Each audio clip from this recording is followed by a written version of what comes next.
guys, today I'll be showing you how to play my game, Toy Room. So your story begins off with a little girl named Annie Appleton. Annie's parents took her to the playground and let her take her 4 favorite toys. She played with them in the sandbox and eventually fell asleep as the day progressed. Annie's parents saw that their child was asleep and decided to take her home. There's just one problem. They forgot to take the toys. Your story begins at the playground. You will need to leave the playground, travel through terrifying streets, survive the perilous background, and make your way upstairs to Annie's toy room. Although you have nothing against the other toys, you find that the longer you're away from home, the harder it is not to inhibit them from getting there first. This game includes 4 different boards: the playground, the street, the front yard, and the house. The 4 boards will also have their respective decks. You can play up to 4 characters: Penelope, Cezanne, Oliver, or Roosevelt. Let me show you what each card does. In the playground deck, you will only be dealing with 5 cards.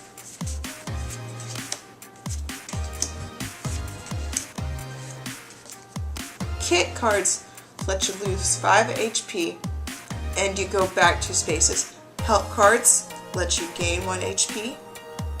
Trap cards take away 1 HP. Slide cards move you forward 2 spaces. And nap cards do absolutely nothing. In the street deck, you will be dealing with these 5 cards.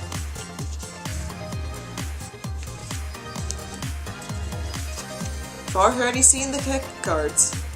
Wish cards send you forward however many spaces determined by the roll of your 4-sided dice. Cash cards let you gain 2 HP. Trash cards are when you discard your whole hand and you draw 4 more cards. Sand cards are only in the street deck, the front yard deck, and the house deck. Sand card is special because it prohibits any sort of movement at all. It prohibits a movement card such as whoosh or kick. You just stay in like the space that you're in. Sand cards also prohibit any movement you take after the round is over. So for instance, if Roosevelt had the least amount of damage, he would be supposed to move forward 2 spaces. However, if he had the sand card played on him, he would just stay in his spot. No movement whatsoever. You're just stuck. In the front yard, you deal with these cards. You already know what sand does. For ants, you take away 5 points of HP damage. For mail, you gain 2 points of HP. And for attack, you lose however HP damage is determined by the roll of your dice. And finally, in the house, you once again see the dreaded sand card.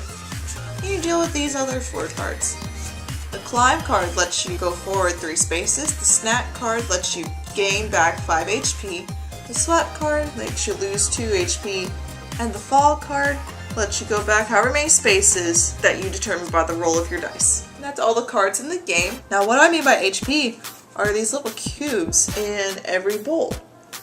There's one for each character. The red is Penelope's, the blue is Cezanne's, the yellow is Oliver's, and the green is for Roosevelt. Penelope and Oliver's HP are in the pink bowls, while Cezanne and Roosevelt's are in the blue bowls. Whenever you take damage for HP, you take the cubes out of the bowl and set it aside. So let's say I took 3 damage. Now, if someone decided to play a help card, help cards to let you gain back 1 HP, so you just put it back in the bowl. When you run out of HP, you respawn back at either the sandbox or the first space of the front yard, depending on where you die. If you die anywhere on the street or in the playground, you respawn back at the sandbox. If you die anywhere in the front yard of the house, you respawn back in the front yard. In every game, you start out on the playground board. You don't add all the other boards yet until you get to them. You always start in the sandbox where Annie had left you. For each character, there is a plotting card that has the character's name, picture of the character, a card cheat sheet in case you forget what the card does, and slots where you play cards against other characters. You never ever play for yourself. So, in every round, you have 4 cards in your hand. The other players cannot know what these 4 cards are, and they cannot see what you're plotting. So it would probably be best to place it face down, just in case. Every round you must play only 3 of these 4 cards. I'm in the playground, and so I'm using only the playground deck. You do not use the other decks until you get to the other board.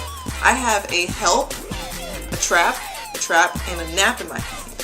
Here's when you decide which characters you want to inhibit or help, or just do nothing. Let's say I don't like the player that's playing Roosevelt, so I'm going to put a trap on him. And since the game hasn't really gone anywhere, I wouldn't really use the help yet because there's nothing to actually gain back so far. I'm going to put a nap on Oliver, and I'm going to put a trap on Cezanne. See, put them face down so no one else can see what I'm doing. After you play your 3 cards, you draw 3 more cards so that you will always have 4 cards in your hand. So once everyone has placed down their cards, they can place them down at any time during the placement part of the round. So after everyone has placed their cards, this is where you start revealing what cards you played for each character. So since I'm Penelope, I'm first. So everyone reveals their card that they played on me. So let's just say that Roosevelt played a trap on me, Oliver gave me a slide card, and Cezanne gave me a nap card. Nap cards don't do anything, so set that aside.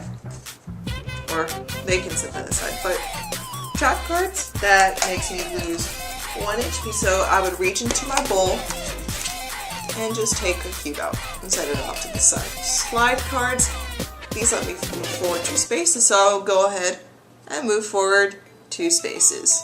And then you go through like that for every single character. So then I would reveal for Cezanne. So he would lose 1 HP from my card, and whatever cards that Oliver and Roosevelt would have played, then you reveal for Oliver, and then you reveal for Roosevelt. So once everyone is done revealing for all the characters, it's time to see who took the least amount of damage out of everyone. So let's just say Cezanne that he'd actually gained HP instead of losing any. So he will have to move up forward 2 spaces.